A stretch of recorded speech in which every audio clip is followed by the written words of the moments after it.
Most brides dream of walking down the aisle in white. I watched my parents hand my entire $15,000 wedding fund to my sister 3 weeks before my wedding. My fiancé was sitting right there, an IRS criminal investigation special agent. He just smiled. What he did next at that dinner table changed everything in under 60 seconds. My name is Charlene Kelly. I'm 32 years old. 3 weeks before my wedding, my parents invited my fiancé and me to dinner. I thought we were there to go over centerpieces, seating charts, and the last few details. I was wrong. My father waited until the plates were cleared. Then he looked me straight in the eye and said, "We gave your $15,000 wedding fund to your sister. She deserves a real wedding." The room went silent. I didn't cry. I didn't argue. I just looked at my fiancé. Nathan stood up. He unlocked his phone, turned toward my mother's iPad, and said, "Vanessa, do you want me to tell them what I do?" My parents looked confused. My sister didn't. She was already on FaceTime, and the second she saw his screen, all the color drained from her face. That was the moment my parents realized something Vanessa had known for months. They had just stolen from the wrong daughter, and she had just dragged them into a problem she was terrified to explain. Nathan took my hand. We walked out without another word. My family thought I would do what I had always done, stay quiet, clean up the mess, and keep loving them anyway. They were wrong, because my sister knew exactly what my fiancé was capable of. She just hadn't warned them in time. If your parents ever gave your wedding money to your sibling, drop a like right now. You'll want to hear what happened next. Let me take you back. 8 years back. I was 24, fresh out of college. My first real job as a financial analyst. Starting salary, $48,000 a year. I felt rich. 2 weeks into my first paycheck, my mother called. "Charlene, sweetie, your father's medication costs went up. Could you help us out, just until we get back on our feet?" $450. I sent it that night. The next month, she texted, "Did you send this month's help yet? Your father's prescription is due." I sent it, and the next month, and the month after that, $450. Every single month, 96 months straight. March 2020, my father was in the hospital. Pneumonia. Bad. My mother called at 2 a.m. "Charlene, we need $450. Insurance won't cover everything until next month." I was half asleep. I transferred it anyway. That was the money I'd saved for a new laptop. Mine was 5 years old, dying. I needed it for work. I told myself I'd save again next month. I didn't. November 2022. My mother called. "Sweetie, the car broke down. We need to fix it. Can you help?" $450. "Just this once," she said. But it wasn't once. It was always. June 2024. Vanessa was opening her boutique. "Charlene, Vanessa needs inventory money. Can you send a little extra? Just 900. Family helps family." I sent it.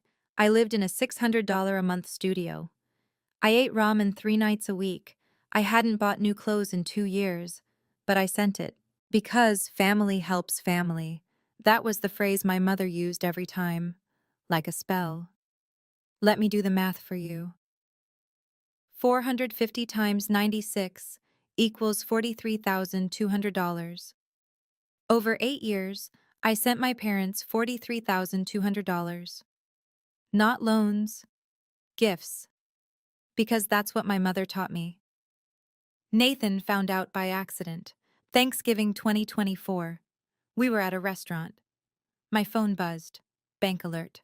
"Transfer to Barbara Kelly, $450. Nathan saw the screen. He didn't say anything, but his face changed. Later in the car, he asked, "You send them money every month?" I felt defensive. They need help. How long? I didn't want to answer. A while. How long, Charlene? 8 years. He pulled over, turned to look at me. 8 years, 450 a month. That's. He did the math in his head. $43,000. I'd never added it up before. Hearing it out loud felt like being punched. "Do they ever ask how you're doing?" he said quietly. "Or just when you're sending it?" I looked out the window. He drove the rest of the way home in silence. That night, he made a spreadsheet. I didn't know until months later. He was already documenting, already seeing what I couldn't. But it wasn't just money. Christmas 2024. That was the year everything started to crack. We were at my parents' house. Vanessa arrived late, she always did, carrying shopping bags from 3 different stores like proof she'd already celebrated herself. My mother made pot roast. We ate. We talked about nothing important. Then came gifts. Vanessa opened hers first. She always went first. A MacBook Pro, space gray, newest model. My mother had tied a red bow around the box. "Oh my God!" Vanessa screamed. Actually screamed. "You guys! This is amazing! I needed this so bad for the business." She took 17 photos, posted them all to Instagram. Caption: "Best parents ever. They know me so well." My mother beamed. Then it was my turn. I opened a small envelope, $50 Amazon gift card. "We know you're practical, sweetie," my mother said. "You can get whatever you need." My mother turned to me. Her smile was different. Softer. Almost pitying. "You're the practical one, Charlene. You don't need flashy things like your sister does." She said it like it was a compliment. Like being practical meant I deserved less. Vanessa hugged the laptop to her chest. "Mom, you know me so well." My mother glowed. "Anything for my baby girl." I smiled, said thank you, put the card in my purse. Nathan was sitting next to me. I felt him go still. He was looking at the laptop, then at my gift card, then at my mother hugging Vanessa. His jaw was tight. Later in the car, he showed me what he'd done. He'd taken a photo. Both gifts side by side. The laptop in its box with the bow. My envelope with the gift card. "Why did you take that?" I asked. He didn't look at me, just kept driving. "Just in case," he said. His voice was cold. Not angry. Something worse. Sad. I looked at the photo. Really looked. $2,100 versus 50. For the daughter who needs flashy things versus the daughter who's practical. I deleted Instagram that night. I'm 32 years old. I make $72,000 a year as a senior financial analyst. But in my family, I was still the practical one. The one who didn't need much. The one who would understand. Here's what I started to notice.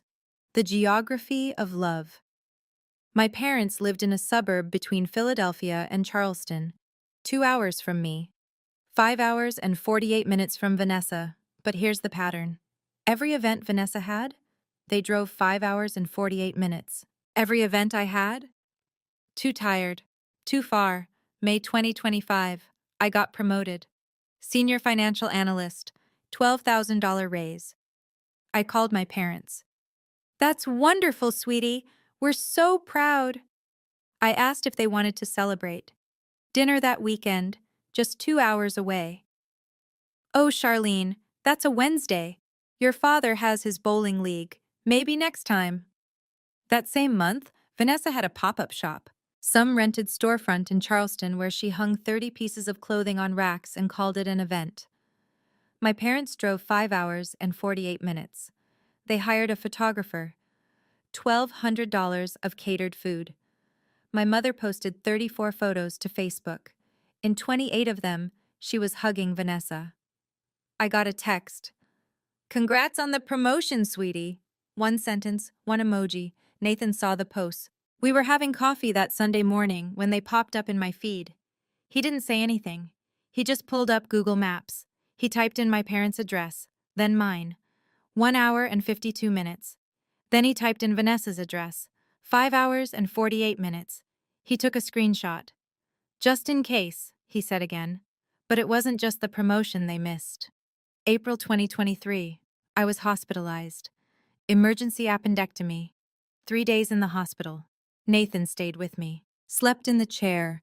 Brought me food I could actually eat. My parents? One text. Sorry to hear you're not feeling well, sweetie. Mom's helping Vanessa prep for her pop-up this weekend. Feel better soon. No visit, no call, not even flowers. Nathan's mother drove 2 hours, brought homemade soup, sat with me for 4 hours. She wasn't even my mother yet. Nathan pulled up his spreadsheet. He'd been tracking it all. Miles driven for Vanessa, 1,200 in 6 months. Miles driven for Charlene, 0. Events attended for Vanessa, 8. Events attended for Charlene, 0. He showed me the numbers. I stared at the screen. This isn't in your head, he said quietly. This is real. This is measurable. This is a choice they're making. I started crying, not because I didn't know, but because seeing it written down made it impossible to pretend anymore. Comment IRS if you want to know what Nathan was building toward. And drop your city and time zone so I know you're real. 2 weeks later was Vanessa's 25th birthday. I knew something was happening because my mother stopped answering my calls. Then I saw Instagram. Miami. Fontainebleau Hotel. 3 nights. My parents. Vanessa. 6 of Vanessa's friends. 47 photos. My father in a resort pool. My mother in a cabana. Vanessa in a white sundress with a birthday sash, holding an $18 cocktail. Caption: Surprise Miami B-Day bash for our girl. So grateful for my amazing family. #blessed #family first. I wasn't invited. I wasn't told it was happening. I looked up the hotel later. 3 nights for that many people. Roughly $4,500. My birthday that year? 3 months earlier. I turned 28. My mother sent a text at 9 p.m. Happy birthday, sweetie. Sorry we missed your call. We were at Vanessa's photo shoot. I'd stopped expecting cake years ago. But Nathan wasn't used to it. They spent $4,500 on her birthday, he said quietly. What did they spend on yours? I didn't answer. We both already knew. Now let me tell you about Vanessa. My sister wasn't cruel. She was just completely blind to anyone else's reality. She started her Instagram in 2022. Lifestyle content, coastal vibes, coffee cups and linen dresses, and her apartment with the good light. By 2025, she had 88,000 followers. She posted every day, sometimes twice, her morning routine, skincare, outfits, breakfast smoothie bowls arranged like art. And then there was the boutique, VanessaKellyStyle.com, an online store selling women's clothing, $30 to $70 per item. Curated coastal vibes. She asked me to build the website. Charlene, you're so good with this stuff, just the basics. I spent 2 weekends setting it up. I paid for the domain and 3 years of hosting. $180. Then she asked me to take product photos. Every weekend for 2 years, I drove to her apartment. White backgrounds, good lighting, edited, uploaded. She thanked me once, in an Instagram story. It expired after 24 hours. What she didn't post: who paid for the website, who took the photos, who sent $500 every time she texted emergency. What she did post: running my own business at 26, dreams come true when you work hard and have amazing support. Then June 2025. Vanessa got engaged. Connor, 29, sales manager. His family owned 3 car dealerships. Money, stability. Good looking enough to photograph well. My mother called the day it happened. Charlene, Vanessa is engaged.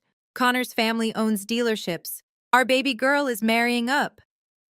I'd been engaged to Nathan for 2 years at that point. When I told my parents back then, my mother said, "That's nice, sweetie." Vanessa's engagement announcement got 2,341 likes. My parents left a comment with 6 lines of text and 14 emojis. My engagement announcement, 2 years earlier, got 687 likes. My parents commented, "Congrats," with a single red heart. But the engagement wasn't the problem. The wedding planning was. Late 2024, before Vanessa was even dating Connor, my parents sat me down after Sunday dinner.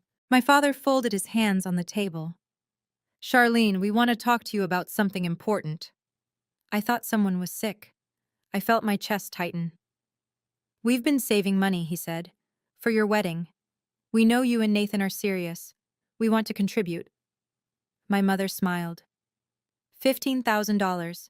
We've been putting this aside since you graduated college. I couldn't breathe. $15,000. I started crying. Actual tears.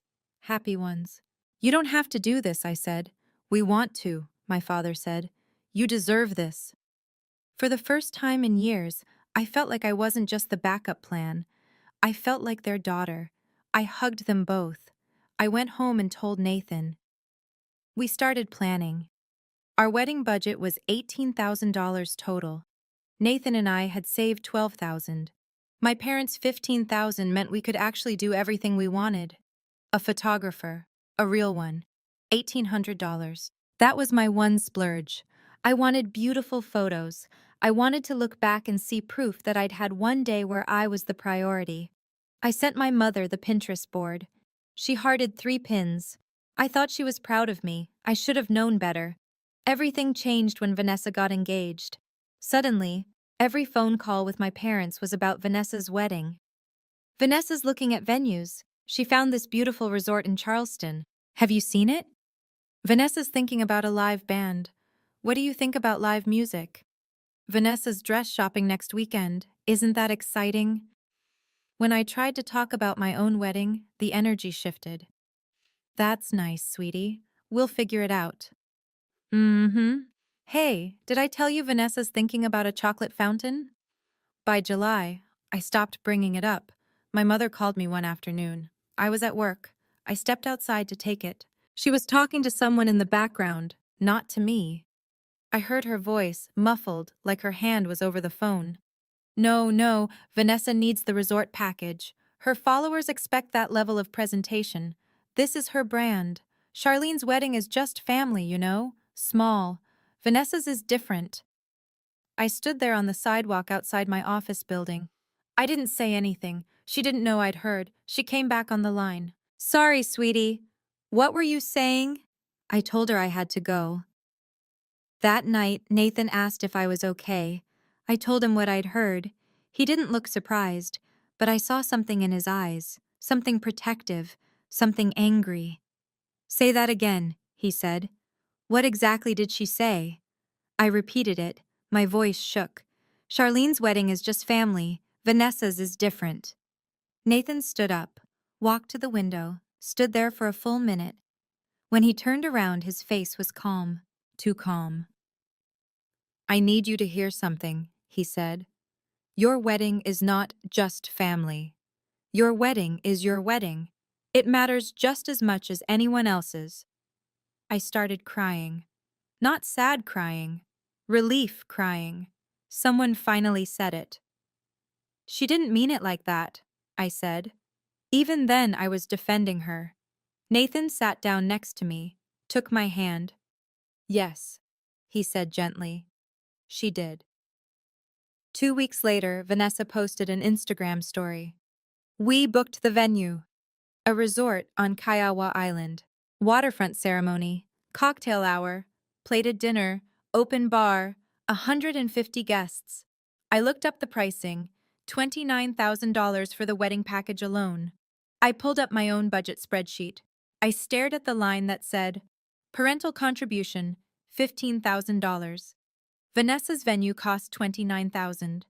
My entire wedding cost $18,000. I had a very bad feeling. Would you co-sign a loan for a family member after they stole from you? Comment yes or no right now. This matters for what comes next. 3 weeks before my wedding, my parents texted, can you and Nathan come over Sunday? We want to go over some wedding things with you both. 5 p.m.? I was so relieved. Finally. They wanted to be involved. I brought a printed timeline. Nathan brought a bottle of wine. We thought we were planning. We were walking into an ambush.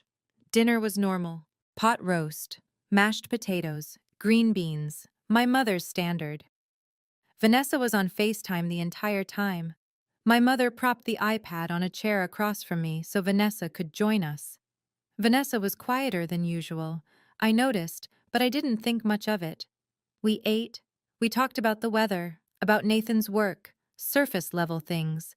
My mother served apple pie for dessert, store-bought. She never baked anymore. My father waited until the plates were cleared. Then he folded his hands. He looked at me, and he said it.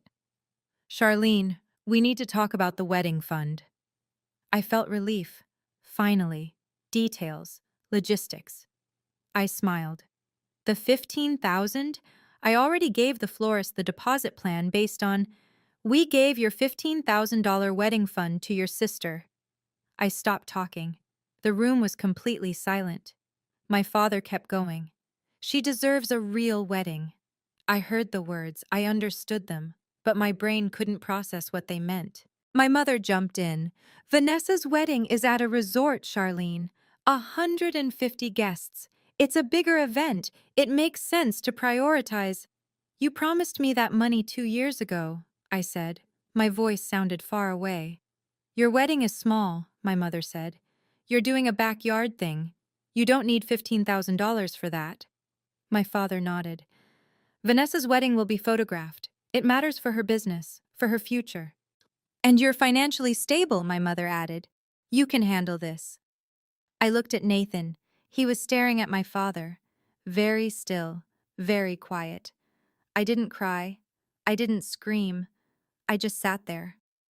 Nathan stood up. He unlocked his phone. He turned toward the iPad where Vanessa's face filled the screen. "Vanessa," he said. His voice was calm, too calm. "Do you want me to tell them what I do?" My parents looked confused. Vanessa didn't say anything, but I watched her face. I saw the exact moment she understood. All the color drained from her skin. My mother frowned. "Nathan, this is family business. We're just trying to—" Nathan tapped his phone. Then he turned the screen toward my parents. On the screen was a document. Official, IRS letterhead. "This," Nathan said, "is a CP 2000 notice. It's what the IRS sends when they find unreported income." My father squinted at the screen. Nathan continued.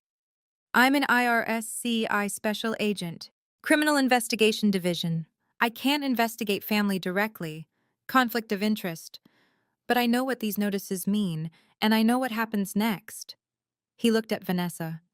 "Your sister received this 2 months ago, for tax year 2023. Underreported income, $76,000. Vanessa tried to speak. Nothing came out. My mother's voice was shrill. "That's private! How did you—" "Vanessa told me," Nathan said simply. 6 months ago. She asked if I could make it go away. I told her no. I told her to hire a tax attorney. She didn't." He put his phone away. "You just gave $15,000 to someone who owes the IRS $38,000 in back taxes and penalties." My father stood. "This is ridiculous." "No," I said. Everyone looked at me. "No," I said again. "I'm done." I picked up my purse. My father tried to grab my arm. "Charlene." I pulled away. Nathan held the door. "Then act like it," he said to my parents. We walked out. We got in the car. Nathan started driving. We didn't speak for 15 minutes. Finally, he broke the silence. "Do you want to cancel the wedding?" "No," I said. "Do you want me to—" "I want to stop sending them money. Starting tonight." He nodded. "Okay." "And I don't want them at the rehearsal dinner." "Okay." I pulled out my phone. I opened my banking app. I went to recurring transfers. Monthly transfer to Barbara Kelly, $450. Every first of the month. I canceled it. 8 years, 96 payments. Done. It felt like cutting off a limb. But limbs can be gangrenous. 1 week after the dinner, my mother texted, "We're still coming to the wedding. We're your parents. We'll be there." No apology. No mention of the $15,000, just a declaration. I didn't respond. She texted again the next day. "Charlene?" I replied. "Okay." That was it. One word. Nathan's parents called that same week. His mother, Patricia. Nathan told us what happened. We want to cover the photographer. Please, let us do this. I said no. I'd already adjusted the budget. I downgraded to an $1,100 package instead of $1,800. It was fine. We don't want their money, I told Nathan. Not theirs. Not even as replacement. I want a wedding built on promises people actually kept. October 12th, my wedding day. The ceremony was scheduled for 4 p.m. at a friend's farmhouse. 80 people. Backyard garden ceremony. String lights. Simple. Exactly what I wanted. At 3:47, my phone buzzed. A text from my mother. Running a bit late, start without us. I stared at it. Nathan was getting ready in the house. I showed him the message. He didn't say anything. He just squeezed my hand. 4 o'clock. The music started. Guests took their seats. 4:05. The ceremony began. The front row was reserved for my parents. 2 chairs, empty. I walked down the aisle anyway.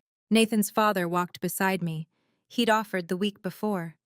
If they don't show, he'd said quietly, I'd be honored. I scanned the crowd as I walked, looking for them. I saw them in the back row. They'd arrived at 4:42. Ceremony already in progress. They sat in the last row of chairs. 8 empty seats. They took 2 in the middle.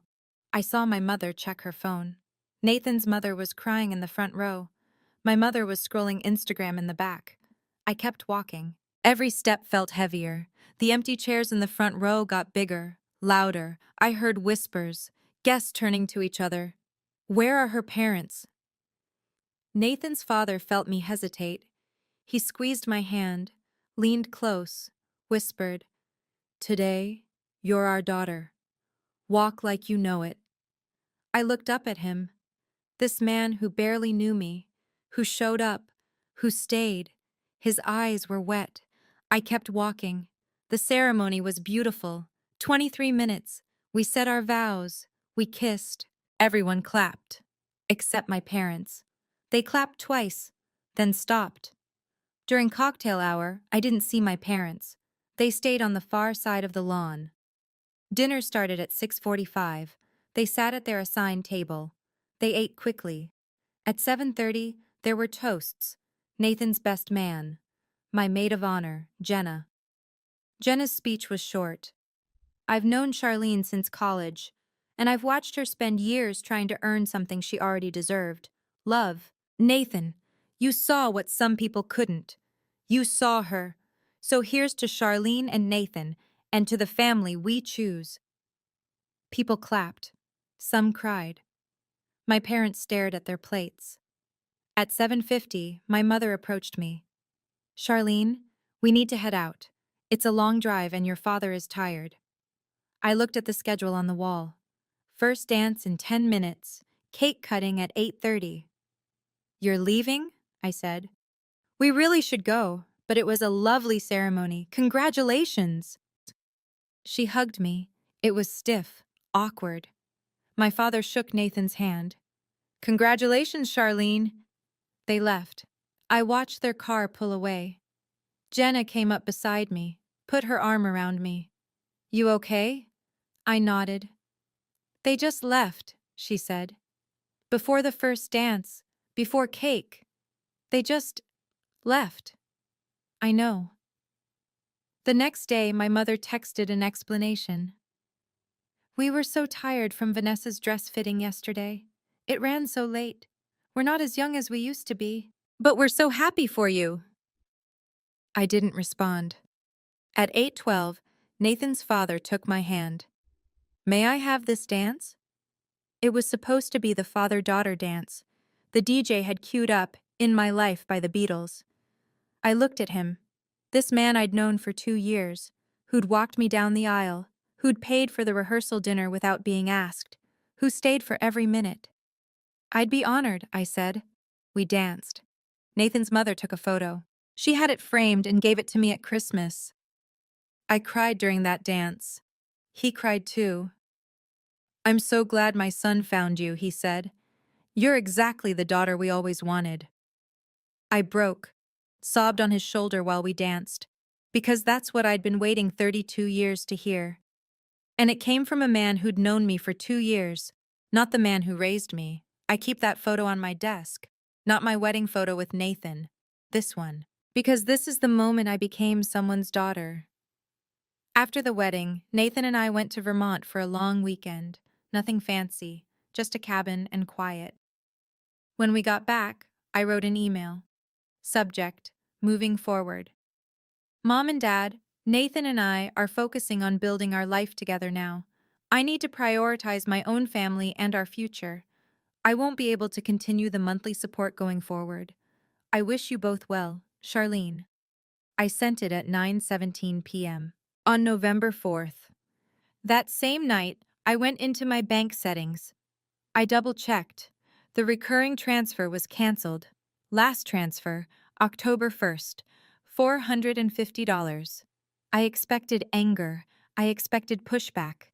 I got silence. For 3 days. Then came the flood. That same week, Vanessa had her housewarming party.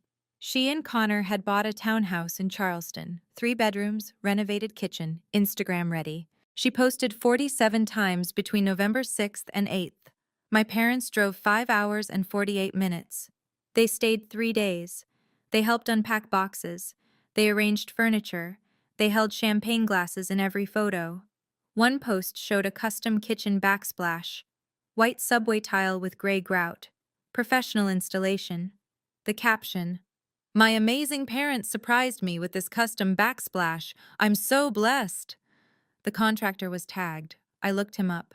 $2,200. That same week, I texted my parents. Nathan and I moved into our new apartment. Would you like to visit?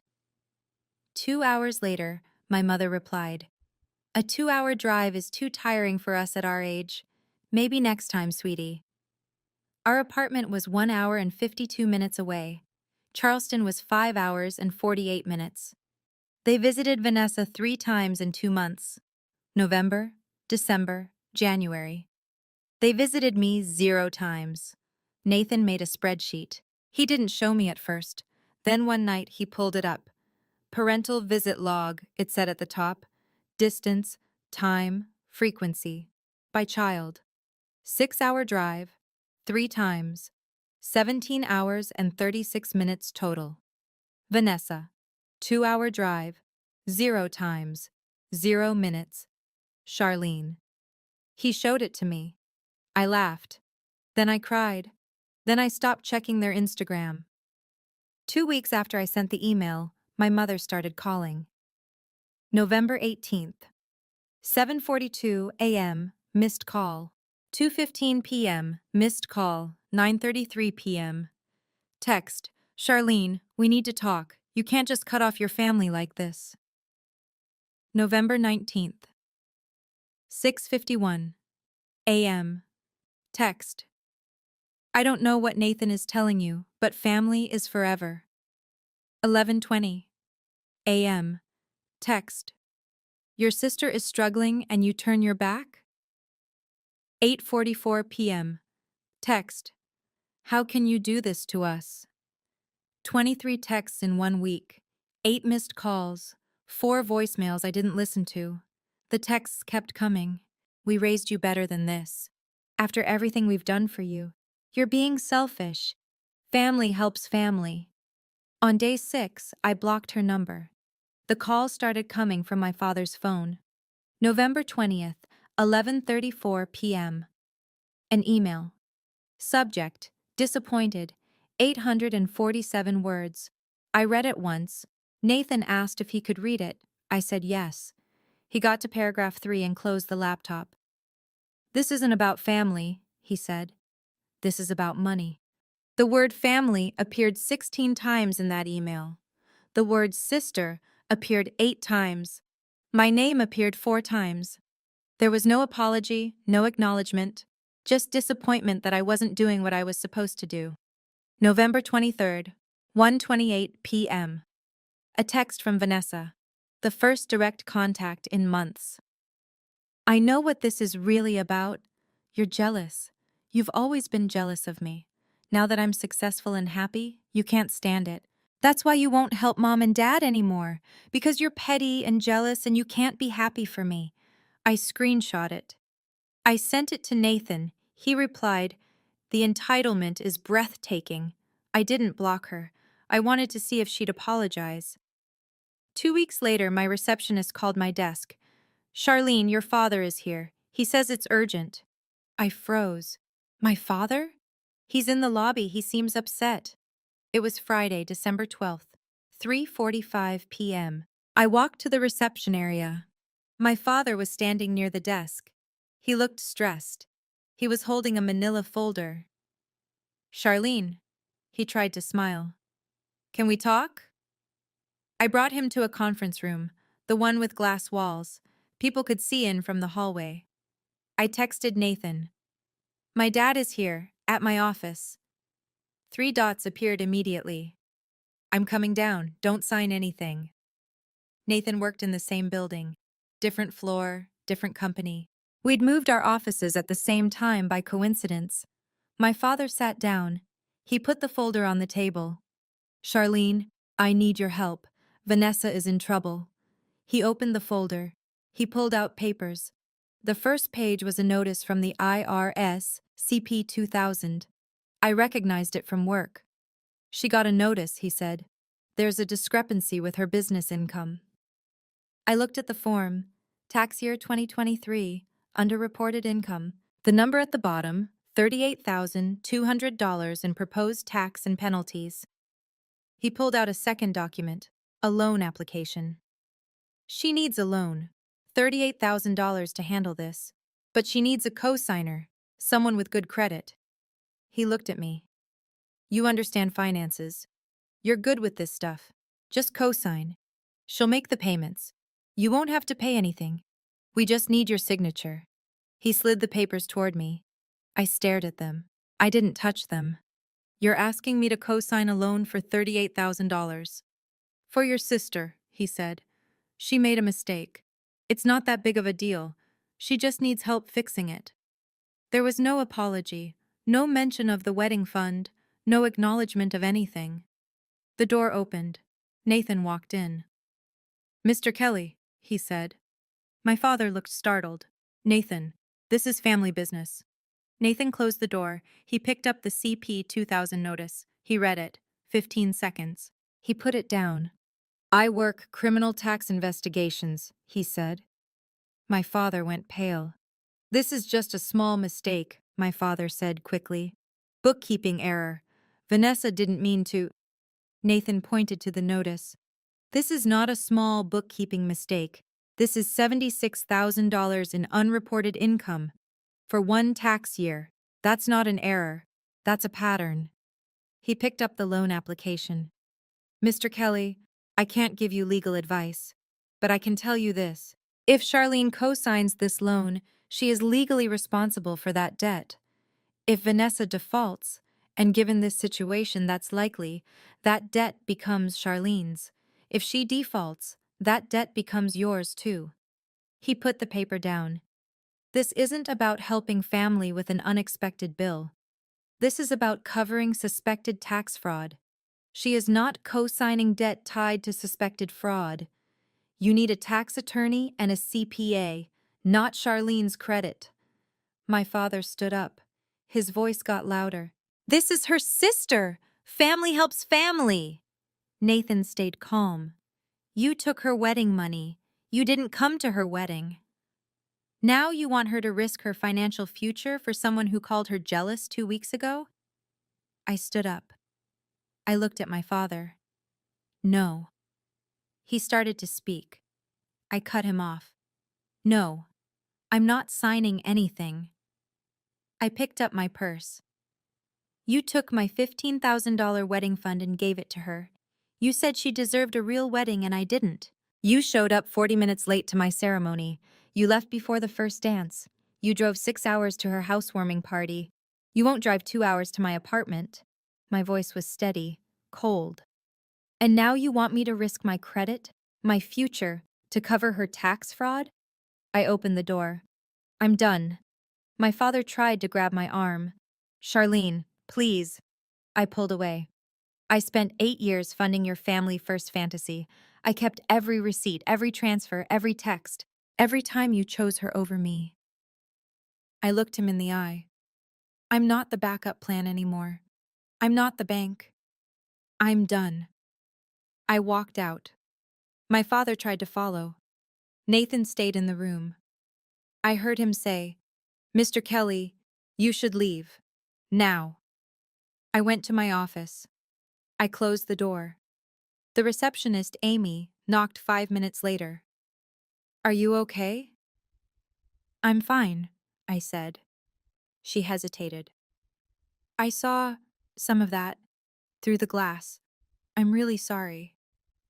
"Thank you," I said. After she left, I went back to the conference room. The folder was still on the table. I took it to the document shredder in the copy room. I fed every page through. I watched them turn into strips. Then I went home. The next 3 days, my phone exploded.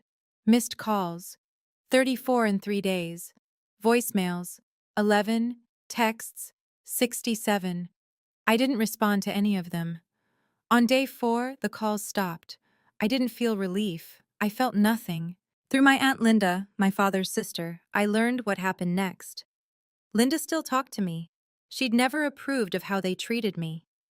"Your sister hired a tax attorney," she texted. "It's costing your parents everything they have left. A $5,000 retainer, $350 per hour after that." Vanessa set up a payment plan with the IRS, $650 a month for 60 months, $39,000 total. Her boutique revenue dropped.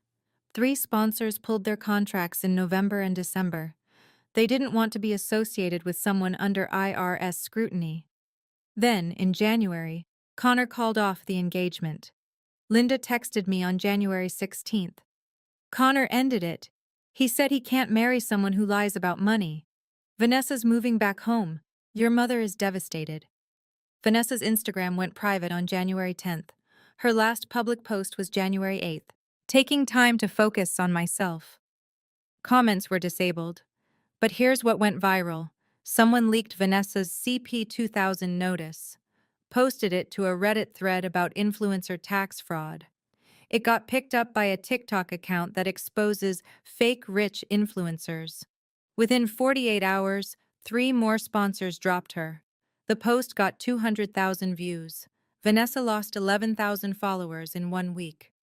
February 12th, Linda sent another message. "Your parents are talking about taking a reverse mortgage on the house, or selling.